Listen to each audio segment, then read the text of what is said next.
네, 이 국정원 해킹 의혹과 파장 정말 일파만파인데요. 국정원은 대북감시용이다 밝혔지만 일반인도 해킹될 수 있는 방식을 사용했고요. 또 지난 2012년 총선과 대선 전후로 구입했고, 자, 해킹팀과 국정원 사이에 끼어있는 나나테크라는 업체의 정체 역시 제대로 밝혀지지 않고 있어서 의구심이 커지고 있습니다. 정면 인터뷰 송호창 새정치민주연합 의원과 함께 이 문제에 대해서 집중적으로 이야기 나눠봅니다. 송 의원님 안녕하세요. 네, 안녕하세요. 네, 이 어제 새정치민주연합 국정원 불법 사찰 의혹 조사위원장 안철수 의원이 맡았죠. 네, 이 국정 해킹 프로그램을 시연을 했는데요. 네. 보니까 이 휴대전화가 꺼져 있어도 몰래카메라 촬영이 되는 정도인데 송 네. 의원님은 이거 어떻게 보셨습니까? 예, 그러니까 이제 소위 말하는 원격 조정이 이제 가능한 겁니다. 네. 외부에 있는 다른 곳에 있으면서 그 해당 스마트폰이나 그 PC에 이 스파이웨어가 감염이 되면 외부에 있으면서 꺼져 있는 카메라를 킬 수가 있고, 네. 녹음 기능도 다시 이제 작동을 시켜서 보낼 수가 있고, 이런 거를 다 녹음하고 녹화해서 주변의 상황이나 대화 내용을 전부 다 녹취해서 이것을 이제 전송까지 시키고 그 프로그램을 또 나중에는 흔적 없이 지울 수 있는 그런 네. 기능을 하게 되는 겁니다. 그러니까 이게 우리가 해킹 프로그램이라고 지금 부르고 있습니다만 이걸 도감청 설비로 봐야 하는 거 아니냐 이런 의견도 나오고 있고요. 예, 갑론을박인데요. 먼저 이 RCS라고 부르죠. 리모트 컨트롤 예. 시스템. 이 프로그램 어떻게 규정해야 된다고 보세요?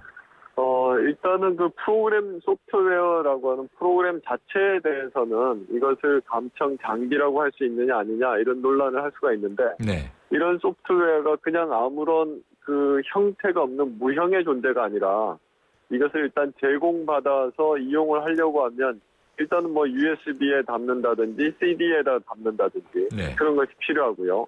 그래서 USB나 CD 자체를 장비라고, 전기 전자 장비라고 해야 되겠죠. 네. 거기다가 이것을 구입해서 일단은 이용을 했다고 하는 것 아닙니까? 네. 이용을 하기 위해서는 국정원 내부이든 외부이든 특정 컴퓨터에 그것을 옮겨가지고 그래서 이걸 활용을 해야 되기 때문에 그런 장비에, 그런 컴퓨터에다가 일단 옮겨 놓는 것만 하더라도 일단 그 자체를 이제 감청 장비라고 할 수 있을 것 같습니다. 네. 자, 이 의원님, 국가정보원에서는요, 해킹 프로그램 구입 사실은 인정했습니다.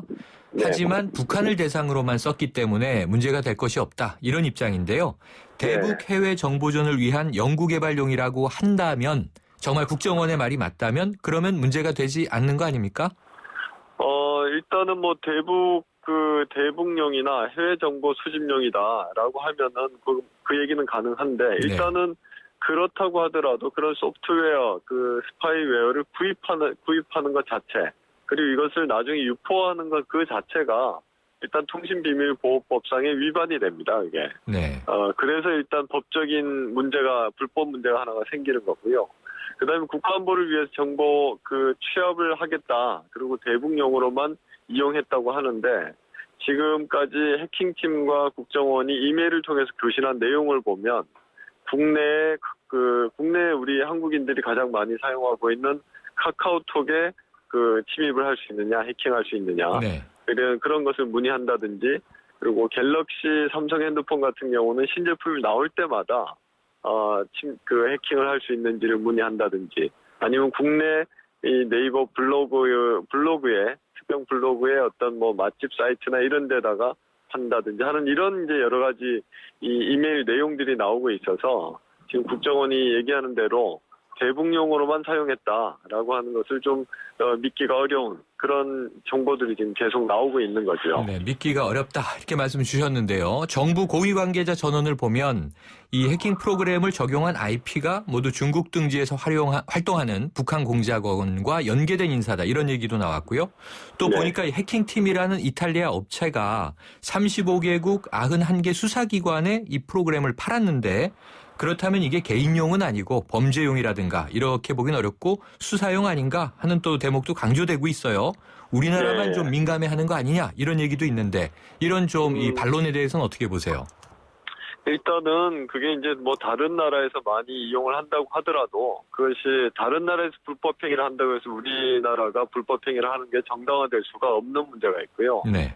그다음에 이게 범죄 수사나 국가 안보 목적으로 이제 사용을 한다고 하더라도 그것이 우리 지금 현행법이 감청을 하는 경우에 범죄 수사 목적으로 특정인에게 어떤 내용을 감청을 할지를 반드시 법원에 영장을 요구를 하는 것이지 않습니까? 네.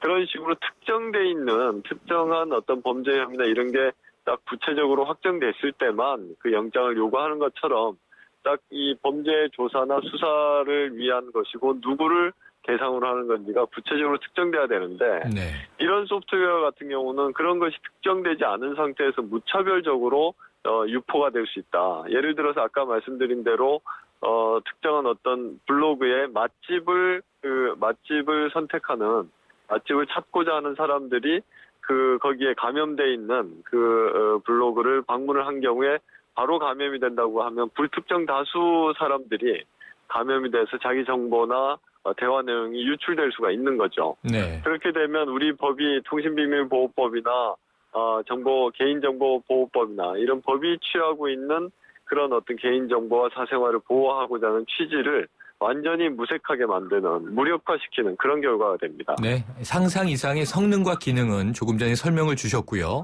아무래도 이게 2012년 1월 총선 전이었고요. 7월 대선 전에 두 차례 걸쳐서 구입한 것으로 나오는데 구입 시점이 문제가 되는 것이 정치적 개입의 여지가 있지 않느냐 이 대목이 되겠죠?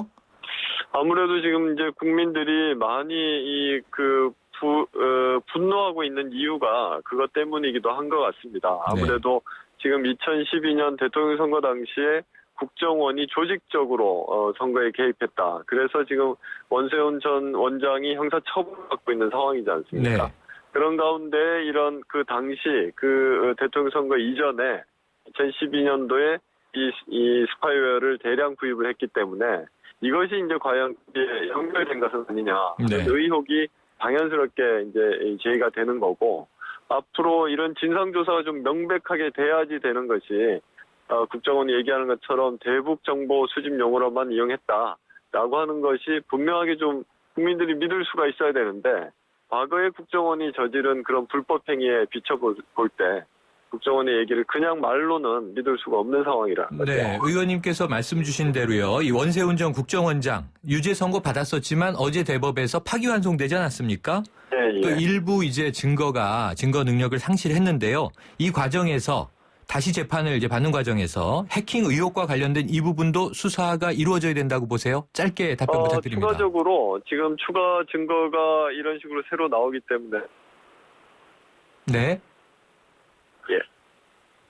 네, 의원님. 지금 연결 상태가 고르지 않은 것 같습니다.